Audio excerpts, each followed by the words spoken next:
Cloud Atlas is a 2004 novel written by the British author David Mitchell. He was educated at Honley Castle High School and at the University of Kent, where he obtained a degree in English and American literature. Mitchell lived in Sicily for a year, then moved to Hiroshima, where he taught English for 8 years, before returning to England, where he lives at the present. Here he begins his career as a writer. Cloud Atlas was his masterpiece. The novel was adapted to film by directors Tom Tiger and Wachowski. Cloud Atlas consists of 6 nested stories. Each story contains a document, movie, or tradition that also appears in a previous story. It shows how history not only repeats itself, but also connects people in all time, period, and place. Everything is connected. The first story begins in a remote Pacific Ocean archipelago in 1950.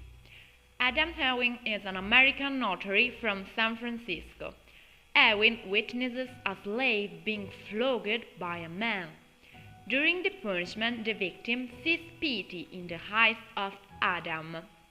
For this reason, he decides to stow aboard the ship and hide himself in Ewing's cabin, because he judged Adam to be a compassionate soul. During his visit to Maori, he has been affected by a disease that a doctor diagnoses as a fatal parasite and recommends a course of treatment that might save Ewing, but on the contrary, it will make him feel worse. At the end, the slave saved the Adam's life and helped him to return to his wife. They decide to devote their life to the abolitionist movement. The next story is set in Belgium in 1931. Robert Frobisher, a bisexual young English musician, offered his service as an amanuensis to a famous but reclusive English composer named Vivian Ayres. Along the way, he found a book that was written by Adam Ewing, the narrator of our previous story.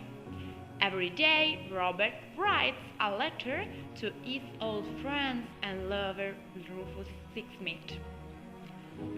He composed the Cloud Atlas Sextet, and Ayres wants to steal his masterpiece. Thus, Robert murders him. He secludes himself in an hotel to finish his best work, and after he kills himself, Sixsmith will find his dead body. The third story is set in California in 1975. Louisa Ray, a young journalist, investigates reports that a new nuclear power plant is unsafe. Rufus Sixsmith meets Louisa in an elevator and listens to her life story while they are stuck during a power blackout.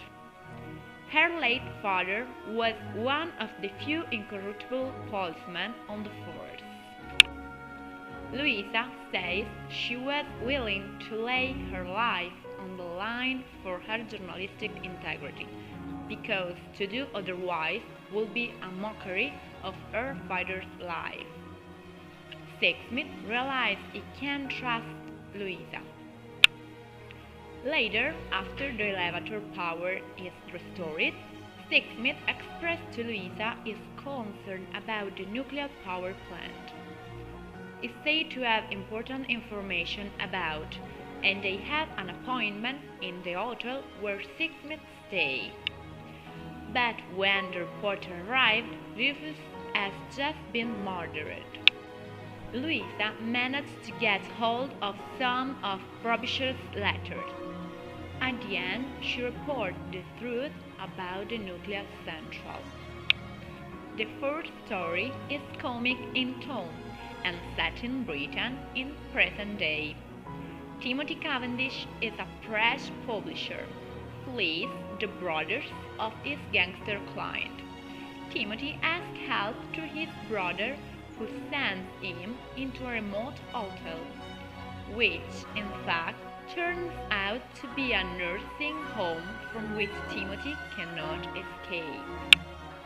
At the end, he escapes from the house and he finds his adolescent love, living with her and passing his life reading and loving. The fifth is told in the form of an interview between Selmy 451 and an archivist who is recording her story. Selmy is a clown who works at the first food restaurant called Papa Sango. The clowns are treated as slave labor by poor blood society. Selmy encounters individuals from a rebel underground who draw her out of the cloistered fabricant world and allow her to become the chief of rebels. The aim is to show the truth and stand up the principle of freedom. She will sacrifice herself for this reason.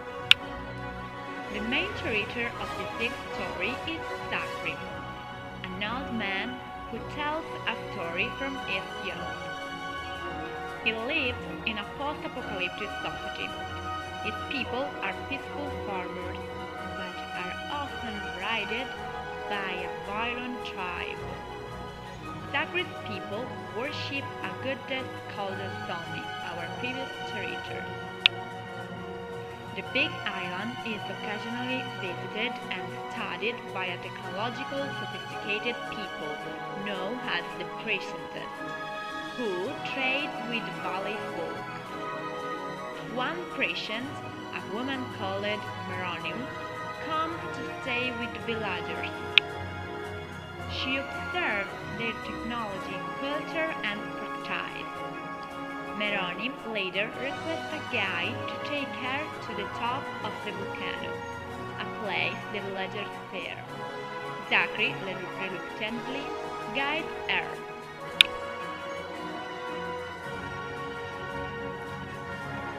Meronim shocks Zachary by telling him that their god Selmy was in fact a human being. When they return, the valley is invaded by the violent tribe, who has killed the villagers.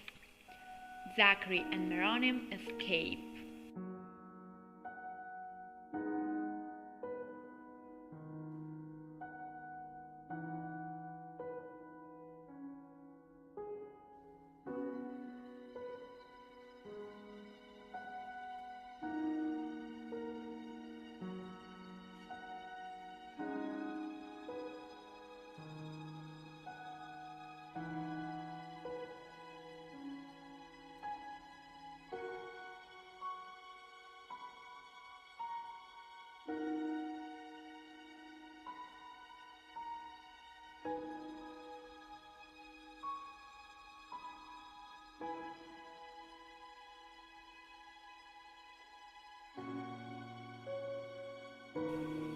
The film encourages us to act for what we believe, even if our action would amount to no more than one drop in a limitless ocean.